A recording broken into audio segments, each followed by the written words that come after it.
ವೀಕ್ಷಕರೇ, ದೇವಿ ಕೃಪಾ ಚಾನಲ್ಗೆ ನಿಮಗೆಲ್ಲ ಸುಸ್ವಾಗತ.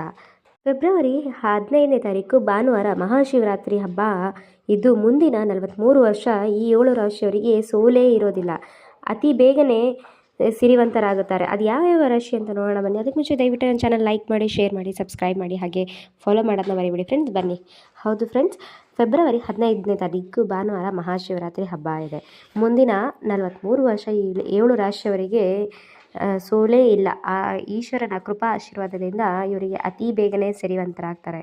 ದಕ್ಷತೆಯಿಂದ ಸಮಸ್ಯೆಯನ್ನು ಪರಿಹರಿಸ್ಕೊಳ್ಳೋಕೆ ಸಮಯದಲ್ಲಿ ಸಾಧ್ಯವಾಗುತ್ತೆ. ಎಲ್ಲ ಆಸೆಗಳು ಈಡೇರುತ್ತೆ. ರಾಜರಂತೆ ಬೆಳೀತಾ ಹೋಗ್ತೀರಾ ಅಂತ ಹೇಳ್ಬಹುದು. ರಾಜಕೀಯದಲ್ಲಿ ಇರೋರಿಗೆ ತುಂಬಾ ಏಳಿಕೆ ಇದೆ. ಬ್ಯಾಂಕಲ್ಲಿ ಕೆಲಸ ಮಾಡೋರಿಗೆ, ಫ್ಯಾಷನ್ ಡಿಸೈನರಿಂಗ್ ಕೆಲಸ ಮಾಡೋರಿಗೆ ಈ ಸಮಯದಲ್ಲಿ ತುಂಬಾ ಅನುಕೂಲಕರವಾಗಿರುತ್ತೆ ಅಂತ ಹೇಳಲಾಗುತ್ತೆ. ಆಹಾರದಲ್ಲಿ ಅನಿರೀಕ್ಷಿತ ಲಾಭ ಮತ್ತೆ ಪ್ರಗತಿ. ಯಾವುದೋ ವಿಷಯದಿಂದ ನಿಮ್ಮ ಆತ್ಮವಿಶ್ವಾಸ ಕಳೆದೋಗಿರುತ್ತೆ. ಆ ಕಳೆದು ಹೋದ ಆತ್ಮವಿಶ್ವಾಸ ನಿಮಗೆ ಈ ಸಮಯದಲ್ಲಿ ಮರಳಿ ಬರುತ್ತೆ. ಮಕ್ಕಳಿಂದನೂ ನೀವು ನಿರೀಕ್ಷೆ ಮಾಡಿದ ಶುಭ ಸುದ್ದಿಯನ್ನ ಕೇಳ್ತೀರಾ. ನೀವು ನಿಮ್ಮ ಪ್ರಗತಿಯ ರಹಸ್ಯಗಳನ್ನು ಯಾರೊಂದಿಗೂ ಹಂಚ್ಕೊಳ್ಳೋಕೆ ಹೋಗಬೇಡಿ. ಆರ್ಥಿಕ ಜೀವನ ನೆಮ್ಮದಿಯಿಂದ ಕೂಡಿರುತ್ತೆ.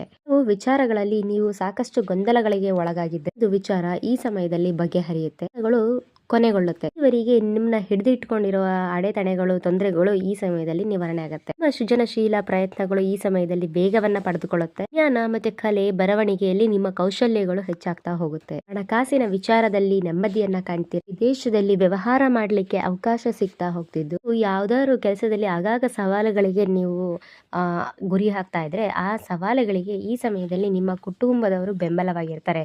ಅವರ ಸಹಾಯದಿಂದ ನೀವು ಆ ಸಮಸ್ಯೆನೆಲ್ಲ, ಸವಾಲುಗಳನ್ನೆಲ್ಲ ಸುಲಭವಾಗಿ ನೀವು ನಿವಾರಣೆ ಮಾಡ್ಕೊಂಡು ಹೋಗ್ತೀರಿ. ಮಾಡೋ ಕೆಲಸದಲ್ಲಿ ಯಾವ್ದಾದ್ರು ನಿಮಗೆ ಅಪಾಯವಂತ ಅನಿಸ್ತಾ ಇದೆ ಅಂತ ಹೇಳಿದ್ರೆ ಅದನ್ನ ತಗೊಳಕ್ ಮುಂಚೆ ಬಹಳಷ್ಟು ಜಾಗೃತವಾಗಿರಿ. ಶತ್ರುಗಳು ನಿಮ್ಮ ವಿರುದ್ಧ ಕುತಂತ್ರ ಕೂಡ ಮಾಡ್ತಾ ಇರ್ತಾರೆ. ನೀವು ಇಕ್ಕಟ್ಟಿನಲ್ಲಿ ಸಿಲುಕಿದ್ರೆ ನಿಮಗೆ ಹೊರ ಬರೋದು ತುಂಬಾ ಕಷ್ಟವಾಗುತ್ತೆ. ಆರ್ಥಿಕ ಜೀವನ ನೆಮ್ಮದಿಯಾಗಿರೋ ಜೊತೆಗೆ ನಿಮ್ಮ ಕಷ್ಟಗಳು ಮಾಯವಾಗೋ ಸಮಯ ಇದು. ಎಲ್ಲ ಕಾರ್ಯಗಳು ಅನಿರೀಕ್ಷಿತ ಫಲ ನೀಡುತ್ತೆ. ಪರ ಸಾಕಷ್ಟು ನಿಮಗೆ ಲಾಭವನ್ನ ತಂದುಕೊಡುತ್ತೆ. ವಿವಾದಗಳು, ತೊಡಕುಗಳು ಈ ಸಮಯದಲ್ಲಿ ದೂರವಾಗುತ್ತೆ. ಮಾಡೋ ಕೆಲಸದಲ್ಲಿ ನೀವು ಸ್ವಲ್ಪ ನಿಮ್ಮ ನೆಮ್ಮದಿಗಾಗಿ, ಅಂದ್ರೆ ನಿಮಗೋಸ್ಕರ ನೀವು ಒಂದು ಸಮಯವನ್ನ ಮೀಸಲಿಟ್ರೆ ತುಂಬಾನೇ ಒಳ್ಳೆಯದು.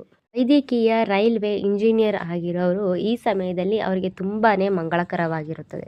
ಹಲವಾರು ಪರೀಕ್ಷೆಯನ್ನ ಎದುರಿಸಬೇಕಾಗಬಾರ್ದು. ನಿಮ್ಮ ಕೆಲಸಗಳು ನೀವು ಅಂದುಕೊಂಡ ಫಲವನ್ನ ನೀಡುತ್ತೆ. ಶತ್ರುಗಳು ನಿಮ್ಮ ವಿರುದ್ಧ ಕುತಂತ್ರಗಳನ್ನ ಮಾಡ್ತಿದ್ರೆ ನೀವು ಮಾಡೋ ಒಂದು ನ್ಯಾಯ ನೀತಿಯ ಕೆಲಸಗಳು ನಿಮಗೆ ಜಯವನ್ನೇ ತಂದುಕೊಡುತ್ತೆ. ಎಲ್ಲ ಲಾಭ ಮತ್ತೆ ಅದೃಷ್ಟ ಪಡಿತಿರುವಂತಹ ಆ ಅದೃಷ್ಟವಂತ ರಾಶಿಗಳು ಯಾವುದು ಅಂದ್ರೆ ಮೀನ ರಾಶಿ, ವೃಷಭ ರಾಶಿ, ಧನು ರಾಶಿ, ಕನ್ಯಾ ರಾಶಿ, ರಾಶಿ, ತುಲಾ ರಾಶಿ, ಮೇಷ ರಾಶಿಗಳಲ್ಲಿ ನಿಮ್ಮ ರಾಶಿ ಇದ್ರೂ ಕೂಡ ಇಲ್ಲಾಂದ್ರೂ ಕೂಡ ಭಕ್ತಿನ ಓಂ ನಮಃ ಶಿವಾಯ ಅಂತ ಕಮೆಂಟ್ ಮಾಡಿ, ಹಾಗೆ ಶಿವನಿಗೋಸ್ಕರ ಒಂದು ಲೈಕ್ ಮಾಡಿ.